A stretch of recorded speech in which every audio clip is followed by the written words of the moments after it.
बात करेंगे पाकिस्तान अफगानिस्तान बॉर्डर पर तनाव की। किस तरह से दोनों देशों के बीच में ज़बरदस्त तनाव है, झड़पें हुई हैं और उस पे 7 लोगों की लगभग मौत हो गई है। पाकिस्तान अफगानिस्तान के चमन बॉर्डर पर दोनों मुल्कों की फौज की अंधाधुंध फायरिंग ने इस बार 6 लोगों की जान ले ली है और दर्जनों लोग घायल हो गए हैं। पाकिस्तानी सेना ने कहा है कि अफगानिस्तान की ओर से फायरिंग के बाद पाकिस्तानी फौज ने भी जवाबी कार्रवाई की है।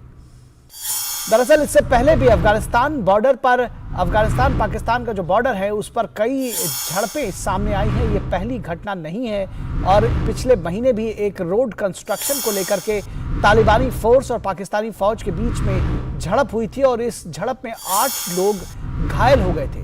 पिछले महीने दोनों देशों ने हाई लेवल कमेटी बनाकर बॉर्डर हमले में पाकिस्तानी फौज के जवान की मौत की जांच करने की पहल की थी, लेकिन इस हाई लेवल कमेटी और जांच की पहल के बावजूद बॉर्डर पर तनाव लगातार जारी है। दोनों देशों के बीच का जो तनाव है वो खत्म नहीं हो रहा है और इस तरह की झड़पें लगातार देखने को मिल रही है। इस बीच तालिबान का आरोप है कि आवश्यक वस्तुओं की स्मगलिंग रोकने के लिए अफगानिस्तान ने सिक्योरिटी बढ़ाई है, तो इसमें स्मगलिंग का एक एंगल सामने आया है। तालिबान की ओर से झड़प की वजह को स्मगलिंग भी बताया जाता है। उसका कहना है कि स्मगलिंग रोकने की वजह से सिक्योरिटी बढ़ाई जाती है और उसके बाद झड़पें होती हैं। पिछले साल जब तालिबान ने अफगानिस्तान की चुनी हुई सरकार को अपदस्थ कर सत्ता पर कब्जा किया था, तब पाकिस्तान में मिठाइयां बांटी गई थी, लेकिन बदली हुई परिस्थिति में आज दोनों देश एक दूसरे के दुश्मन बन गए हैं। तो एक समय था जब मिठाइयां बांटी गई थी और आज एक दूसरे के खिलाफ गोलियां चल रही हैं, झड़पें हो रही हैं। इस साल दिसंबर में काबुल के पाकिस्तानी मिशन पर हमला करके मिशन प्रमुख रहमान निजबानी पर जानलेवा हमला किया गया था। सवाल यह है कि आईएसआई के प्यादों के बीच ये खूनी रंजिश क्यों है? इस पूरी खबर पर बातचीत करने के लिए हमारे साथ हमारे संपादकीय सलाहकार विनोद मिश्रा जुड़े हुए हैं।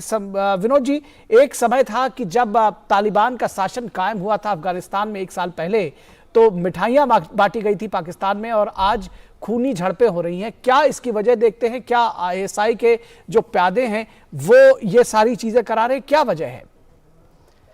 निखिल, मैं बस आपकी बात से आता हूं। जैसे आपने रिपोर्ट में बताया, 1 साल पहले जब तालिबान ने वहां की चुनी हुई सरकार को अपदस्थ करके वहाँ पे सत्ता संभाली थी, तो तालिबान को ये सपोर्ट देने वाला अब सिर्फ एक पाकिस्तान होगा जहाँ पे जश्न मनाई गई थी।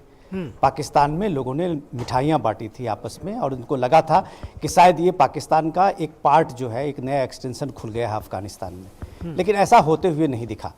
जब आप कल की बात देखें, कल रात में जब चमन बॉर्डर पे जिस तरह की झड़पें हुई, वो एक तरह से सचेत करने वाला है, दुनिया को सचेत करने वाला है कि इस झड़पों में आप देखिए कि मिसाइल अटैक किए गए और उसमें 6 लोगों की मौत हुई है और 20 से ज़्यादा लोगों की घायल हुए हैं जी। लेकिन सवाल ये है कि जब ये पाकिस्तान और अफगानिस्तान के बीच में अभी भी डिप्लोमेटिक रिलेशन है, उनके आपस के बीच में सारे ताल्लुकात बने हुए हैं, तो फिर ऐसे बॉर्डर इतना सेंसिटिव क्यों बना हुआ है अब तालिबान के वहाँ पे सत्ता में आने के साथ ही?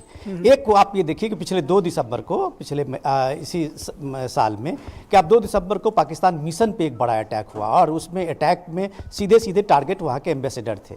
तो एक सवाल तो जरूर बनता है दुनिया के सामने में, जब पाकिस्तान के एम्बेसडर अफगानिस्तान में सुरक्षित नहीं है, उन पे ये जानलेवा हमला हुआ है, तो पाकिस्तान किस तरह की डिप्लोमेटिक रिलेशंस की बात अफगानिस्तान में जुड़ी हुई है और किस तरह की इनके रिलेशन में कोऑर्डिनेशन में आप देखिए कि आईएसआई की चीफ जो है वो तालिबान के साथ में जाके बैठते हैं, वहाँ कोऑर्डिनेशन करते हैं। दूसरों देशों के मुल्कों के साथ में डिप्लोमेटिक रिलेशन अफगानिस्तान का बढ़े, इसकी पैरवी भी लगभग पाकिस्तान से ही होता है। आप हम सारी चीज़ों को देखते रहें। अभी मीडिया की खबर से आपने ये भी देखा होगा कि भारत में भी जो सक्रिय जिहादी ग्रुप सब हैं, उनको भी कहीं ना कहीं पाकिस्तान में उनके ट्रेनिंग कैंप खोलने, उनके महफूज ठिकाने ढूंढने की बात कही जा रही है।